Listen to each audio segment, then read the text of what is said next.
Starting back in the Ford and Nixon administrations were two aspiring White House staff advisors named Dick and Don, who worked, among other things, on a highly classified top-secret program called Continuity of Government, or COG, which developed government contingency plans to protect and preserve the executive branch of government in the face of any imaginable threat or event. Literally, their job was to sit on these think tanks with a panel of military geniuses and dream up the worst possible doomsday scenarios imaginable, and then gather detailed intelligence on how the mechanisms within government would protect the president and vice president in the event of such scenarios. These scenarios included things like nuclear bombs exploding in the hearts of major U.S. cities, foreign land, air, and sea invasions, domestic terrorism, and airplane hijackings with every imaginable end scenario they could possibly think of. By the time Dick Cheney and Donald Rumsfeld took over the White House in early 2001, they would both possess 3 decades worth of expert knowledge on the entire U.S. defense system, including a large range of defense planning scenarios, as well as the entire repertoire of military and radar defense systems. That type of intelligence would be extremely dangerous if placed in the wrong hands, and there is good reason to believe that it was placed in the wrong hands. Both Dick and Don were also members of another think tank called the Project for the New American Century, or PNAC, which consisted of neoconservatives and military-industrial complex bigwigs. Prior to 9/11, PNAC published a document called Rebuilding America's Defenses, which outlined a 100-year plan of massive military expansion and empire building worldwide. The authors wrote that the process of transformation is likely to be a long one, absent some catastrophic and catalyzing event, like a new Pearl Harbor. In early 2001, this group of well-connected insiders were looking for an event. They understood that the best way to get people to go to war is to convince them that they are under attack and then rally them against a common enemy. The Cold War had ended, so the arms market was flat, and with no real threat or enemy, the military-industrial complex was at an all-time lull. Although the public reacted with shock and fear when 9/11 happened, the reaction in the financial world was much different.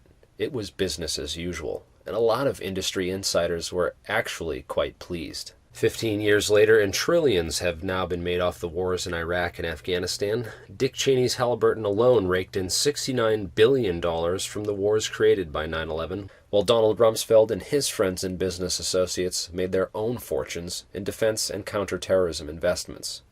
One of Donald Rumsfeld's business partners, Peter Jansen, ran a company called AMEC Construction, which was just nearing the completion of a $258 million refurbishment, including the installation of blast-resistant siding and windows in Wedge 1 of the Pentagon, which just happened to be the same wing that terrorists would attack on 9/11. One of the biggest questions people need to ask about the Pentagon is, how did that plane fly through miles of restricted airspace to strike the most protected building on Earth nearly an hour and a half after the first reported hijack? Well, it turns out that Dick and Don changed the shoot-down policy a few months before 9/11, and then according to Dick Cheney's own documents and timeline from 9/11, he had an active stand-down order in place on Flight 77, which prevented a shoot-down, and thereby enabled the attack on the Pentagon, which otherwise could never have happened. Our defenses would have shot that plane clear out of the sky if the policy to do so hadn't been directly altered by Dick and Don just months before.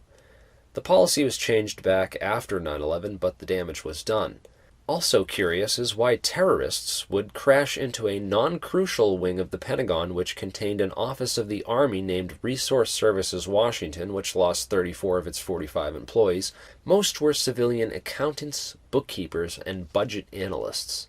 This was the very day after Donald Rumsfeld announced that $2.3 trillion had gone missing or stolen from the Pentagon budget. That's right, terrorists just so happened to attack a location in the Pentagon where analysts were working to help track down that missing $2.3 trillion, and the ongoing construction projects in that wing had moved those offices closer to the impact zones.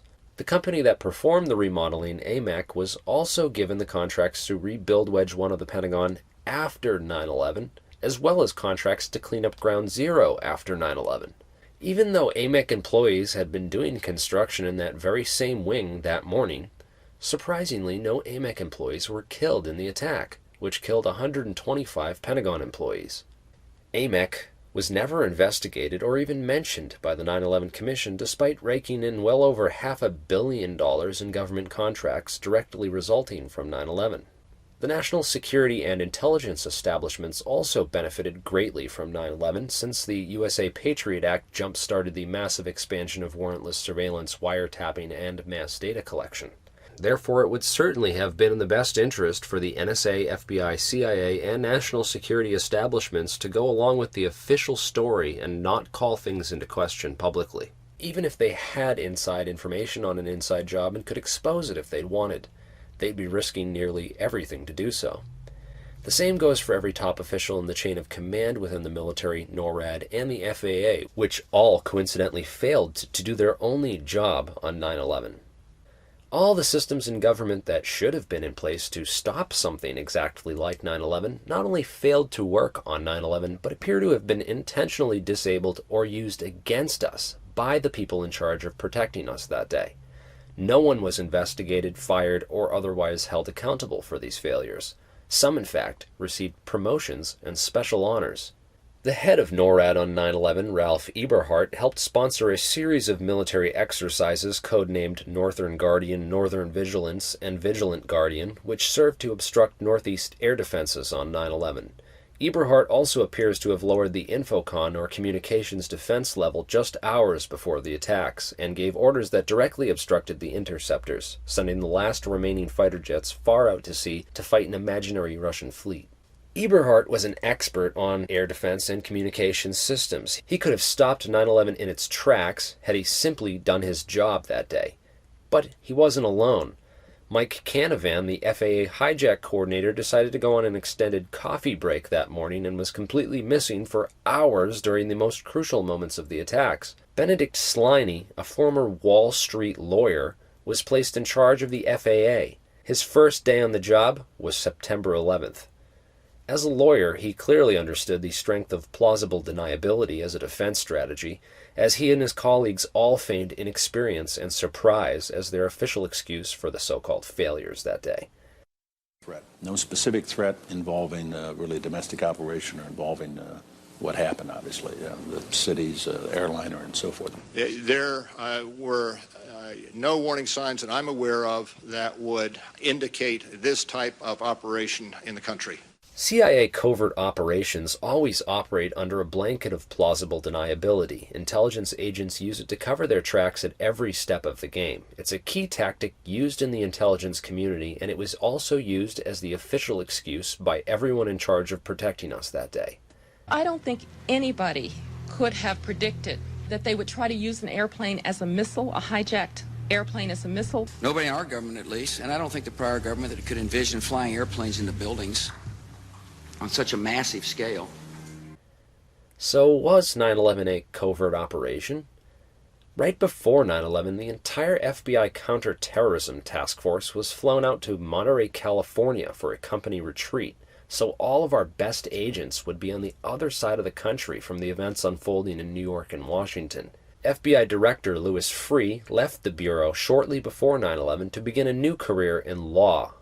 One client he would later represent in 2009 was none other than Prince Bandar bin Sultan, the Bush-connected Saudi ambassador who it is now known helped finance several of the 9/11 hijackers in California in early 2001. It appears that there was tampering and complicity within the top levels of the FBI, and former Director Freeh appears to be a central overseeing figure. According to whistleblowers, the Able Danger Terrorist Tracking Program had become suspicious of the activities of several of the men who would later be identified as the 9/11 hijackers, and had raised multiple alarms within the DIA, CIA, and FBI, which were strangely being blocked or purposely ignored by higher-ups within the chain of command. One FBI agent who was actually the world's leading expert on Osama bin Laden and al-Qaeda at the time quit his job in disgust and outrage after his reports on possible terrorists receiving flight school training in Florida kept being ignored. John O'Neill would later be killed in the 9/11 attacks themselves just 3 weeks after starting a job as head of security at the World Trade Center, a role he was still being trained for at the time. John O'Neill's history within the FBI, particularly his investigations into state-sponsored terrorism, are enough to make anyone suspect that his accidental death in the World Trade Center on 9/11 may have in fact been a murder and a cover-up for what he knew. O'Neill would certainly have had a lot to tell us about bin Laden and al-Qaeda. and whether or not they could have actually pulled this attack off alone, and he was an extremely credible witness. Unfortunately, O'Neill was unaware of everything that was going on inside the towers leading up to the events of 9/11. After the World Trade Center was bombed back in 1993, they needed to assess all the damage and hire contractors to repair the floors and trusses destroyed by the blast. It just so happens that the firm that performed this work, SPC Tridata Corp., was managed by none other than the comptroller of the Pentagon on 9/11, a guy named Dov Zakheim, another PNAC member and well-known intelligence community insider who also, interestingly, did top-secret work on a technology that could take remote control of hijacked commercial airlines by uploading commands to their flight management computers with an augmented series of GPS waypoints that the plane's autopilot could then be forced to follow, and once hacked, disable the manual override switch, forcing the plane along any route desired by the comptroller. That technology was active and in place on all 4 aircraft used on 9/11. Although such technology should have made 9/11 virtually impossible for the hijackers, it could have also been used internally to ensure that everything went according to a different plan. Anyways, in order to address the damage from the 93 bombing, SPC Tridata Corp was given access to all the engineering blueprints for the towers. Around the same time that this was going on, a very curious company named Securicom was given contracts to redesign and upgrade the electronic security systems in the World Trade Center. Securicom changed its name to Stratesec after it was sued by another company of the same name. Securicom Stratesec, very curiously, held its annual board meetings in suites owned by the Saudi Arabian embassy, and one of its board members happens to have been none other than Marvin Bush, the president's own brother. Stratesec also just happened to have security contracts with United Airlines and Dulles International Airport on 9/11, where Flight 77 into the Pentagon was hijacked out of. At Dulles, Stratesec managed airfield access and electronic badging, as well as the security video system that later provided unique and critical evidence implicating the alleged 9/11 hijackers. Why a security company which had contracts with nearly all the different 9/11 crime scenes would hold its annual meetings in offices owned by a country that is now purported to have financed 9/11 is anyone's guess. Stratesec's CEO, Wirt Dexter Walker III, from the Herbert Walker line, is a very curious character. No public images exist of the man anywhere on the internet, and his career history appears to consist of jumping from one CIA front company to the next. Aviation General, Glor Forgan, Kuwaiti American Corporation. Wirt and his wife made pre-9/11 stock purchases which were flagged by the SEC after 9/11 as suspected insider trading, but they apparently never followed through on their investigation. Nor did the 9/11 Commission think to investigate Stratesec. Wirt Walker's activities are similar to 2 other known CIA operatives, Ted Shackley and Robert Sensi. All 3 men had unusual business relationships with Kuwaiti royalty and were involved in aviation and security operations. Stratesec's corporate operating officer, Barry W. McDaniel, was a former material arms distributor for the Army Corps of Engineers. He also has Black Ops on his resume through his affiliation with Sears World Trade, the Vinyl Corporation, and BDM International with Frank Carlucci of the Carlyle Group, an investment firm heavily tied to the military-industrial complex. Frank Carlucci also worked closely with Dick Cheney and Donald Rumsfeld back in the Ford and Nixon administrations, and was an old-school State Department Black Ops guy. After 9/11, McDaniel would start a police state supply company with Dick Cheney's old business partner, Bruce Bradley.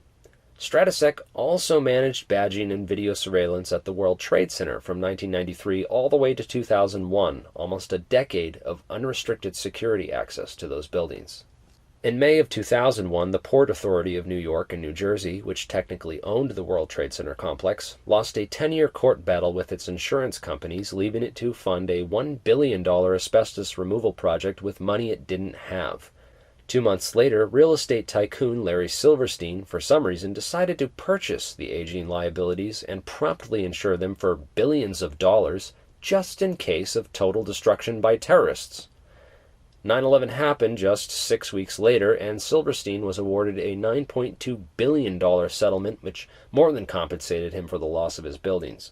At 8:46 a.m., American Airlines Flight 11 slams into Marsh & McLennan's secure computer room on the 93rd floor of the North Tower. One of Marsh's executives, L. Paul Bremer, happens to be chairman of the National Commission on Terrorism, an old-school neocon and former Kissinger aide who worked alongside Dick and Don back in the Ford administration. Bremer, for some reason, decides to skip work in the towers that day to visit an MSNBC television studio, where he is the first person ever to begin pointing the finger directly at Osama bin Laden and Iraq, calling for the most severe military response we can come up with. After 9/11, Bremer would become the Iraq occupation governor, literally Saddam Hussein's replacement in Iraq, and one of the prime architects of the Iraq War. Bremer also sat on the board of the Komatsu Dresser Mining Division back in the late 90s when it developed a thermite plasma charge which could, quote, demolish steel and concrete structures with high efficiency without secondary problems due to noise and dust. Dresser merged with Halliburton in 1998. Bremer also sat on the board of international paint company's management firm Akzo Nobel, which developed a spray-on fireproofing insulation for skyscrapers called Interchar.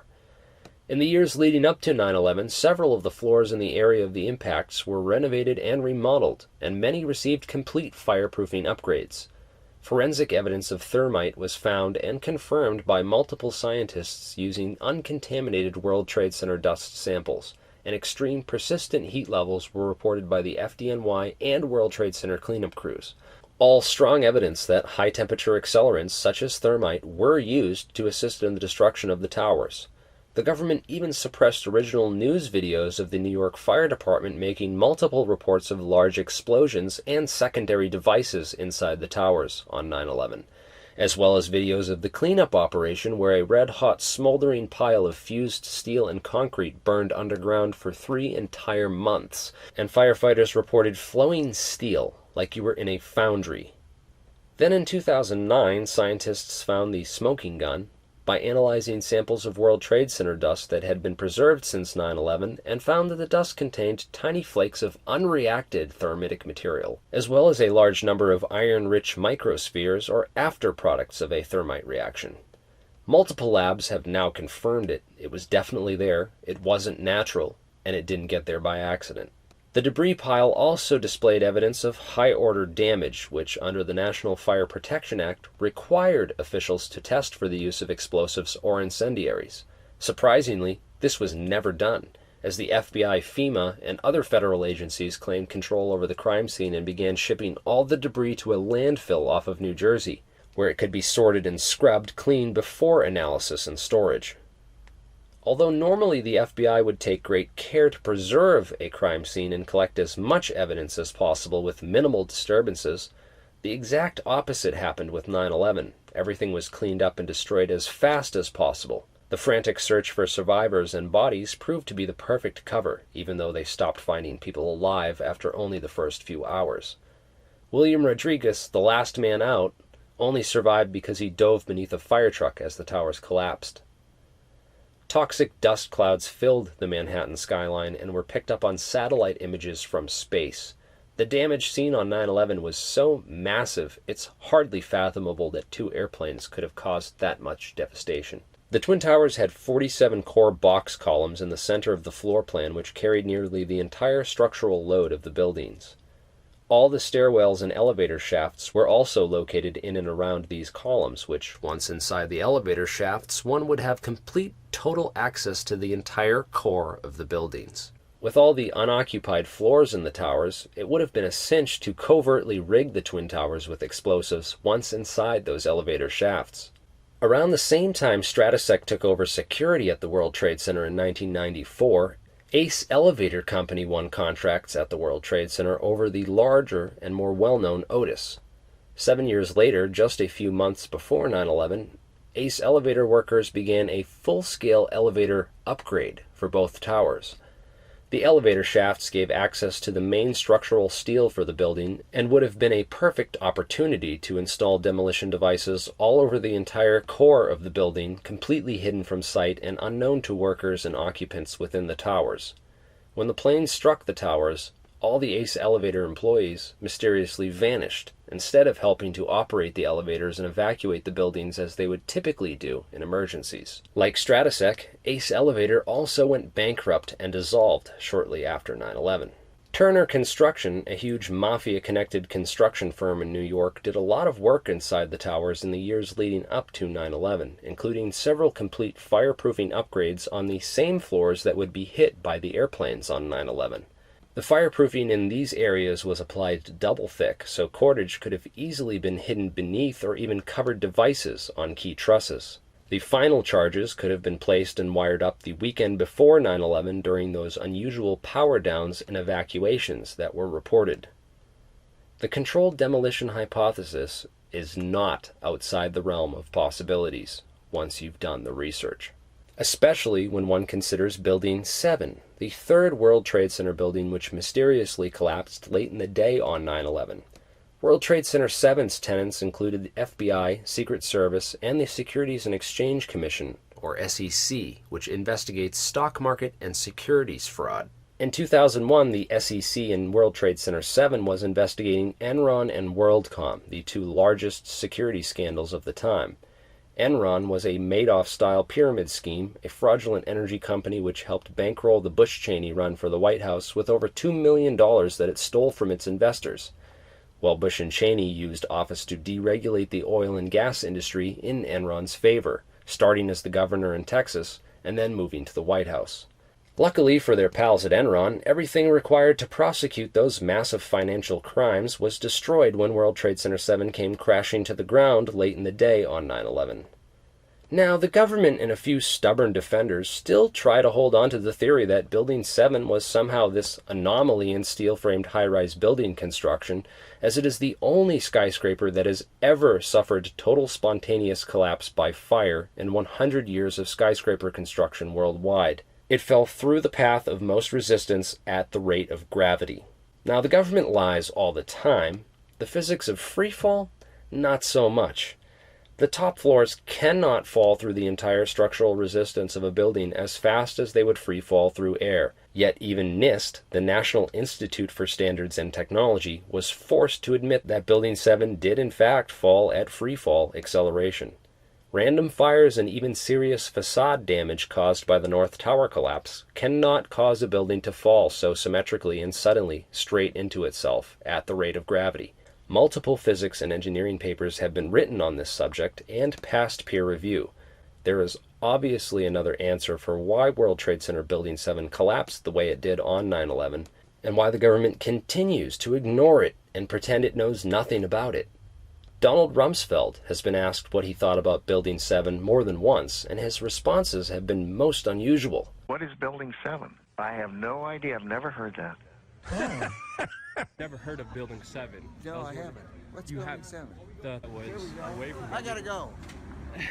How could Rumsfeld not know about Building 7 when he and Dick Cheney were former board members of Salomon Smith Barney, which was by far the largest tenant inside of World Trade Center Building 7, with offices on all but 10 of the 47 floors, over 1.2 million square feet of office space. Donald Rumsfeld served as chairman of the SSB International Advisory Board since its first meeting in 1999, but had to resign in 2001 when he was confirmed as Bush's defense secretary. Cheney also resigned from the board upon becoming Bush's vice president around the same time. So Donald Rumsfeld obviously knows much more about Building 7 than he pretends to. There was one major reconstruction project that took place inside of World Trade Center Building 7 prior to 9/11 that we know of, which could have served as a time window for the planting of demolition devices. The construction of the Office of Emergency Management, built by Mayor Rudy Giuliani on the 23rd floor. Months of renovation work on multiple floors were required to build this full-scale FEMA safe room and control center, which had its own independent air and water supply, as well as blast-resistant siding and windows. Directly overlooking the entire World Trade Center complex, it was positioned to have a bird's-eye view of the scene. However, on 9/11, the OEM command center in Building 7 was never even used. Building 7 was evacuated at 9 a.m. that morning. Giuliani had insisted on setting up this bunker in Building 7 and went against all advice to place his command center there. Although the perfect vantage point to oversee an attack on New York City's #1 terrorist target, It was apparently a little too close to the action, and Giuliani was advised to abandon it, and he instead spent the day walking around the streets around Ground Zero with the fire and police commissioner and a flock of reporters in tow. Giuliani's first orders to the media and officials were to evacuate all of southern Manhattan south of Canal Street. Police Commissioner Bernard Kerik, Giuliani's right-hand man on 9/11, would later be convicted of felony fraud and conspiracy charges and serve 4 years in prison for an unrelated case.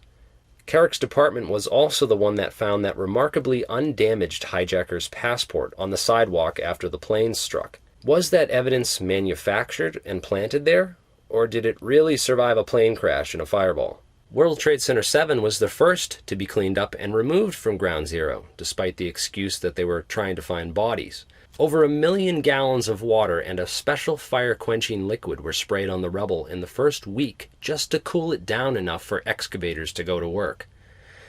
Meanwhile, the government told all the workers that the air was safe to breathe, when it wasn't, and now 15 years later, most all the people who helped destroy that key 9/11 evidence will soon be expunged from the 9/11 record as well, as they all die of lung-related illnesses. No one would have talked. No one would have come forward. All the most elite financial institutions in the United States, the military-industrial petroleum banking intelligence complex, all benefited massively from 9/11, even if they weren't directly involved, and most probably weren't. The masterminds of 9/11 understood that these powerful institutions would all benefit from the wars and panic created by 9/11 and would be very unlikely to throw away potential profits by calling any part of the official 9/11 story into question. Moreover, these institutions own and control the mainstream media and have been using their influence for the past 15 years to condition the American public against any alternative views of 9/11. Fill the debate with conjecture, disinformation, and nonsense, and give everyone a horrible first introduction to the worst 9/11 conspiracies with the least credible evidence, while keeping the most crucial facts and information from ever reaching the public mind.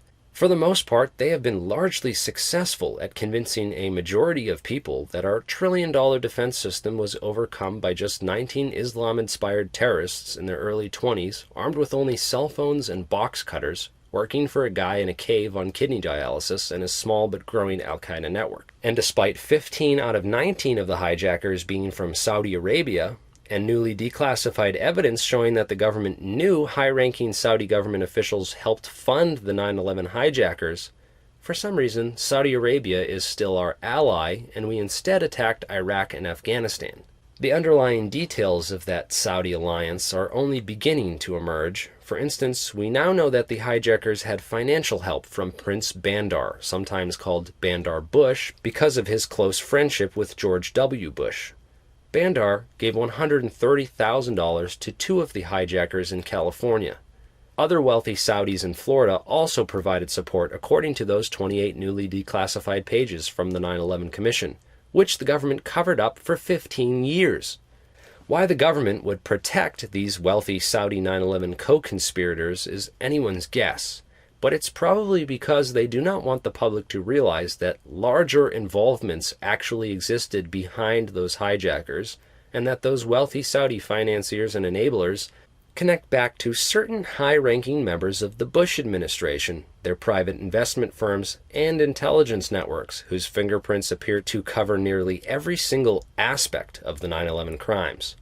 From the financing of the hijackers, to the security at the airports where the planes were hijacked out of, to the interceptors and air defenses which failed to intercept those planes, to the security at the World Trade Centers and their primary tenants like Marsh and Solomon Smith Barney in Building 7, to the rebuilding in Wedge 1 of the Pentagon, and finally, back to the military-industrial complex and the national security state that has been expanding its sphere of power and influence in this country for the past several decades, and would have more than welcomed an event like 9/11 and the massive war funding and no-bid contracts that they all benefited from as a direct result. They stood to make trillions, while also greatly expanding government power and providing an endless excuse for war in countries with plentiful and highly coveted natural resources, like oil, lithium, and opium. So many powerful institutions benefited so greatly from 9/11 and its aftermath, and yet people wonder how an inside job could have been covered up so long. Well, please tell me who in power or the mainstream media would ever want to expose this. Please. Some people still can't get over the question of why they destroyed their own buildings. Sure, they'd take some losses, more so the taxpayers, donors, and volunteers who did most of the cleanup, but just consider the circumstances that existed at the World Trade Center leading up to that fateful day. The SEC was closing in on two of the largest security scandals of the time, both Enron and WorldCom, who had all their files and evidence inside of Building 7, which would eventually lead to Bush and Cheney facing a massive scandal ruining any chance of re-election and possibly leading to impeachment and federal indictment. The Port Authority was already facing the asbestos problem in the towers and would have been eager for an easy option out. The least expensive and easiest solution to all of these problems would be to find some way to demolish the buildings in some type of accident or grand disaster. The idea of terrorists flying planes into the towers wouldn't have been that far of a leap. In fact, Donald Rumsfeld's Rand Corporation buddy, Brian Michael Jenkins, thought of the idea and included it in his list of possible risk scenarios for the World Trade Center in a report that he wrote for Kroll Associates back in 1994, after the 93 bombing. Kroll, like Stratesec, played a key role in the World Trade Center security apparatus in the years leading up to 9/11. Kroll's director, Jerome Hauer, was also conveniently not in the towers that day, and instead called into several television stations to give the media some expert advice on terrorism and what should be done in response. Hauer also downplayed the theory that explosives were used to bring down the buildings, saying that fire and structural failure caused the collapses. Hauer would later manage the government response to the anthrax attacks, which targeted U.S. senators who were pushing for an official investigation into 9/11. Those senators quietly backed off, and the Bush administration was successful at stalling the investigation into 9/11 for over a year, while evidence was still being destroyed. After 441 days, the Bush administration finally opened an official inquiry into 9/11, headed by a Bush insider named Philip Zelikow, who had previously helped write the preemptive Iraq War invasion strategy with Condoleezza Rice, and was already completely on board with the Bush agenda in Iraq. Zelikow once published a paper on the creation of public myths, fitting for his work on the 9/11 Commission, which wrote its conclusions and summary first and then tailored its investigation and evidence to fit the official theory, rather than following the facts and evidence to see where they might actually lead. The condensed summary given in this video barely scratches the surface of where that investigation should have gone and what it should have uncovered, if it wasn't compromised from the very start. The individuals and organizations outlined in this short summary were uncovered using good old-fashioned crime scene-based detective work. These are not theories. These are core facts and evidence, which you will never hear discussed in the mainstream media or any of the 9/11 propaganda and disinformation films we've seen so much of in the past. As always, do your own research, draw your own conclusions. For more information and sources, visit 911insideout.com. Thank you for watching and helping to spread the truth.